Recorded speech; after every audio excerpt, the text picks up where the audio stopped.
Enrich uranium बनाने में और परमाणु बम बनाना इतना जटिल प्रक्रिया क्यों होती है, और इसके बारे में हम लोग पूरे डिटेल से समझते हैं। देखिए, कोई भी परमाणु बम हो या फिर न्यूक्लियर रिएक्टर हो, उसमें जो यूरेनियम का यूज होता है वो ये यूरेनियम जो होता है वो यूरेनियम 235 का यूज होता है। इसे येलो केक कहते हैं क्योंकि ये येलो कलर का होता है। हालांकि जब हम इसे शीशे में रखते हैं तो ऑक्सीजन से रिएक्शन करने के बाद और कई सारे रिएक्शन के बाद ये हल्का ग्रीनिश टाइप का भी दिखने लगता है। यूरेनियम को हम लोग आशा का धातु कहते हैं, आशा का धातु। और कई बार एग्जाम में जब ये पूछता है भविष्य का ईंधन, तो कंफ्यूज मत हो जाइएगा लोग, भविष्य का ईंधन हाइड्रोजन होता है। भविष्य का ईंधन हम लोग हाइड्रोजन को बोलते हैं, हाइड्रोजन को। और आशा का धातु का अगर कहेगा तो यूरेनियम होगा, येलो केक भी होगा तो यूरेनियम। दुनिया का सबसे महंगा पदार्थ यूरेनियम है। हालांकि इसकी प्राइस का कभी कोई डिस्क्लोज किया नहीं इंटरनेशनल मार्केट में, हालांकि दुनिया का सबसे महंगा पदार्थ है। अब ये यूरेनियम इतना महंगा है क्यों? क्योंकि देखिए, यूरेनियम जो नेचुरल यूरेनियम मिलता है वो यूरेनियम 238 होता है, ये किसी काम का नहीं है। यूरेनियम 238 नेचुरल में मिलता है, वो 99.7% होता है, यानी लगभग जितना भी यूरेनियम हमें मिल रहा है वो हमारे किसी काम का नहीं है। यूरेनियम 99.3 होता है, 7 लिख दिए 3। अब ये जो हमें हमें जो प्राप्त करना है यूरेनियम 235 चाहिए। अब ये यूरेनियम 235 कितना चाहिए, कितना है प्रकृति में? 0.7%। यानी हमें 100 केजी यूरेनियम मिलेगा ना, तो उसमें केवल 700 ग्राम हमें काम लाइक यूरेनियम मिलने वाला है। ऐसे अगर परसेंटेज नहीं समझ में आ रहा है तब यहाँ पर, तो 100 केजी में 700 ग्राम कितना अजीब हो जाएगा यहाँ पर। तो और दूसरी क्या है ना, दोनों मिक्स होता है, यूरेनियम 235 और यूरेनियम 238 दोनों मिक्स होता है। हमें 238 का काम नहीं है, हमें काम है 235 का। अब इसी को इंप्रूव कर दिया जाता है और 235 को जब एक्सट्रैक्ट करके बाहर निकालते हैं तो उसी के यूज करके हम परमाणु बम बनाते हैं। यही शकल है परमाणु बम की, या फिर उसको बिजली घर में बना के उससे बिजली बनाते हैं यहाँ पर। अब इसको कैसे हम लोग लाते हैं इसे समझते हैं। हम जो यूरेनियम मिला है हमें, उसमें 235 भी है और 238 भी है, 235 और 238 दोनों है। इन दोनों ही यूरेनियम को एक सेंट्रीफ्यूल नामक डिवाइस में डालकर, सेंट्रीफ्यूजल नाम के डिवाइस में डाल के गोल गोल घुमाया जाता है। अब जैसे दही में हम लोग ऐसे मथनी डाल के गोल गोल घुमाते हैं, मक्खन अलग हो जाता है, दही मलाई अलग हो जाता है, सेम वही चीज होता है जिसे हम अपकेंद्र बल या सेंट्रीफ्यूगल कहते हैं। तो इसके जो सेंट्रीफ्यूज होते हैं उसी में इसको गोल गोल घुमाया जाता है। इस गोल गोल घुमाने से फायदा ये होता है कि यूरेनियम 238 साइड में हो जाता है, यूरेनियम 238 जो है ये साइड में आ जाता है, और हमें जो जरूरत होती है यूरेनियम 235 की, ये यूरेनियम 235 बीच में चला जाता है और हम इस बीच वाले से निकाल लेते हैं। इन दोनों में आपस में दोबारा ना मिले और आसानी हो इसे हटाने के लिए, इसलिए इसमें यूरेनियम हेक्साफ्लोराइड नाम की गैस को अंदर डाल के उसके बाद इसे घुमाया जाता है। इसकी फिक्स स्पीड होती है कि इतने स्पीड पे घुमाएंगे तो एक्सट्रैक्ट अच्छे से होगा, और अगर स्पीड कम और ज्यादा होगी तो इसमें बहुत प्रॉब्लम आ जाएगा। ईरान ने भी ऐसे ही न्यूक्लियर प्रोजेक्ट बनाए थे, लेकिन उसके इस सेंट्रीफ्यूल के कंप्यूटर को इसराइल ने हैक कर लिया। जो कंप्यूटर इसे गोल गोल घुमा रहा था उसी को हैक कर लिया। वो स्पीड कभी बढ़ा देता था, कभी घटा देता था, कभी बढ़ा दिया कभी घटा दिया। तो उसे जो यूरेनियम 238 से यूरेनियम 235 ये जो मिलना चाहिए ये उतनी अच्छी क्वालिटी का नहीं मिला। इसराइल कितना समझदार, कितना साफ दिमाग है उसका, उसने कहा कि अगर ब्लास्ट करेंगे तो सोच रहा है दोबारा बना लेगा। उससे ऐसा ना बनाते हैं कि कामे लायक ना रहे, उतना तगड़ा विस्फोट ना हो सके। तो ये इजराइल ने किया था, सेंट्रीफ्यूल की स्पीड को कभी बढ़ाता था कभी घटा देता था, कितना ऐसा करता था कि प्योरिटी ही उसमें नहीं रह पाती थी।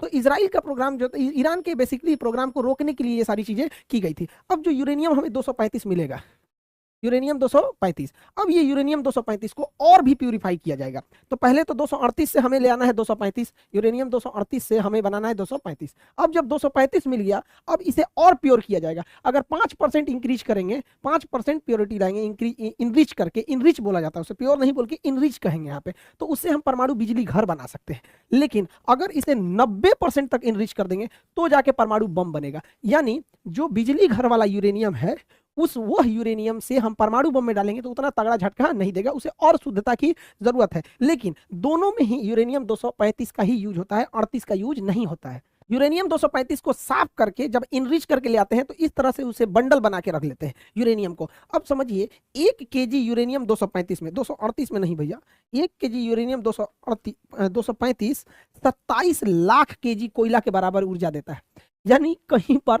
27 लाख कोयला जला दीजिए, 27 लाख केजी कोयला जला दीजिए, जितना आग लगाएगा, जितना तबाही मचाएगा, जितना त्रहिमाम त्रहिमाम कर देगा, उतना ये अकेला 1 केजी कर देगा यहाँ पे। इसलिए दुनिया का सबसे महंगा पदार्थ होता है यूरेनियम। अब कहते हैं परमाणु बम इतना खतरनाक क्यों होता है? अरे भैया 27 लाख केजी कोयला के बराबर एनर्जी है।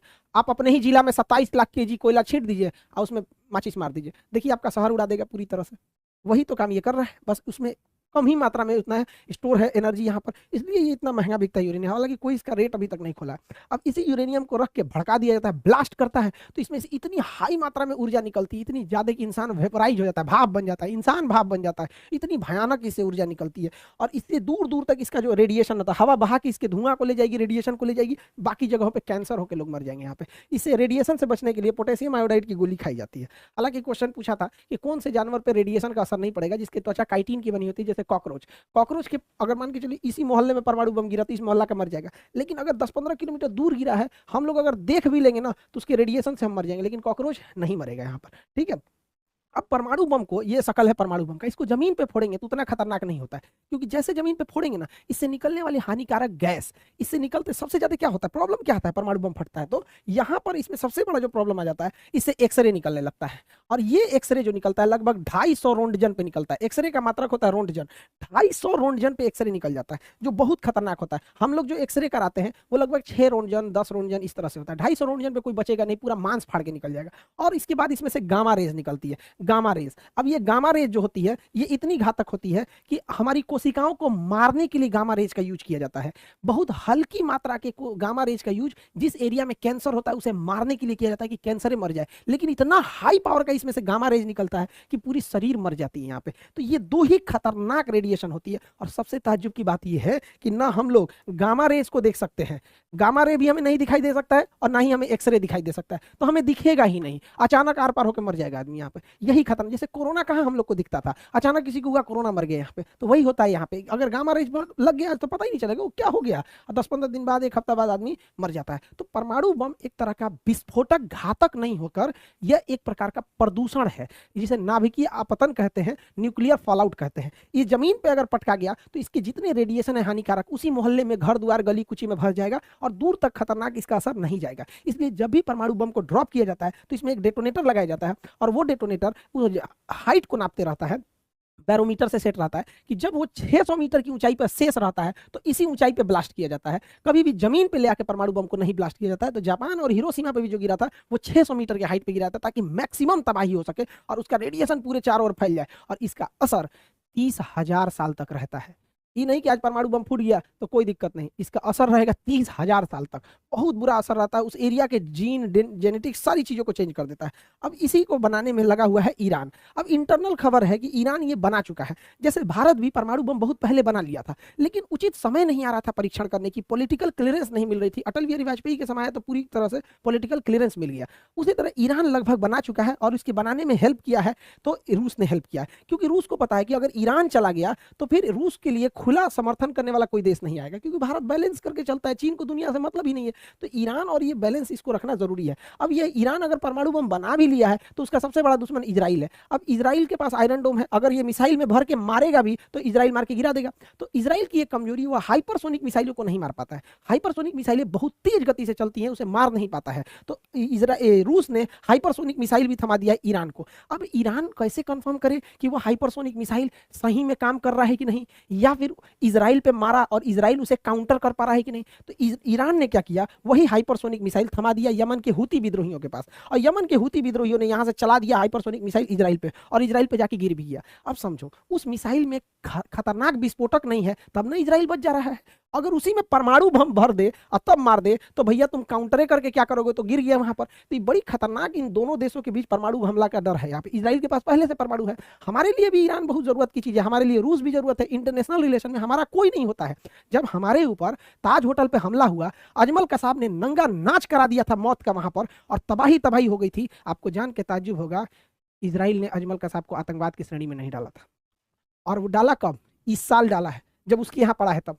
15 साल तक भारत ने, 16 साल तक रिक्वेस्ट किया कि भैया अजमल कसाब तो आतंकवादी है। तो इजराइल ने कहा कि भाई हम काहे को दुश्मनी ले पाकिस्तान के आतंकवादियों से। तो इंटरनेशनल रिलेशन में ये मायने नहीं रखता है ना कि सामने वाला क्या है, हमारा इंटरेस्ट क्या है, ये मायने रखता है। अब जान के ताज्जुब होगा, पूरी दुनिया अजमल कसाब को आतंकवादी मान रही थी, इजराइल नहीं मान रहा था, अभी माना है वहां पर। तो भारत भी हमास को, हिजबुल्लाह को नहीं आतंकवादी संगठन में रखता है। भाई तुम हमारे लिए खड़े रहोगे तब तो हम तुम्हारे लिए खड़े रहेंगे। इंटरनेशनल रिलेशन में हमेशा याद रखिएगा, ना कोई हमारा परमानेंट दोस्त, ना हमारा कोई परमानेंट दुश्मन। नरेंद्र मोदी जब गुजरात के चीफ मिनिस्टर थे तो अमेरिका ने उन पर ये गुजरात दंगों का एलिगेशन लगा के अमेरिका में घुसने पर प्रतिबंध लगाया था, कहता वीजा ही नहीं देते हैं यहाँ पे। और जब प्रधानमंत्री बन गए तो यही अमेरिका पिज्जा खिला रहा है। ट्रम्प बोला कि हाउडी मोदी और नमस्ते ट्रम्प हो रहा है। तो इंटरनेशनल रिलेशन में कभी भी गांठ नहीं बांधा जाता कि ये मेरा परमानेंट दोस्त है, परमानेंट दुश्मन है। ईरान का सबसे अच्छा अगर कोई दोस्त था तो खोमैनी से पहले इजराइल ही दोस्त था उसका सबसे अच्छा। ईरान का सबसे अच्छा कोई दोस्त था तो अमेरिका था उसका दोस्त, जब तक कि खोमैनी की सरकार नहीं आई थी यहाँ पर। 67 के दशक की बात है, तो 67 बीते 50 साल पहले की बात है। तो अब आप आजकल इंटरनेशनल रिलेशन 2 साल का इंटरनेशनल रिलेशन देख लेंगे तो उससे नीतियां बनती और बिगड़ती नहीं। 50 साल का एक लंबा अनुभव देखना पड़ता है, तब जाके नीतियां बनती है। हमारे लिए ईरान ज्यादा जरूरी है, रूस भी जरूरी है। अब ईरान रूस को क्या दे रहा है? ईरान सस्ते मात्रा में रूस को ड्रोन प्रोवाइड करा दे रहा है और बैलिस्टिक मिसाइल दे रहा है, क्योंकि ईरान के इंजीनियर एकदम सस्ता में मिसाइल बना लेते हैं, ड्रोन बना लेते हैं। अब ये ड्रोन से बौछार कर दे रहा है यूक्रेन में। तो इसराइल रूस को भी फायदा है ईरान से, ईरान को भी फायदा है रूस से। अब यहाँ ईरान के हथियार को यूज कर रहा है ये यूक्रेन के खिलाफ, और ईरान रूस के द्वारा दिए गए हथियार को ईरान यूज कर रहा है इसराइल के खिलाफ। तो दोनों में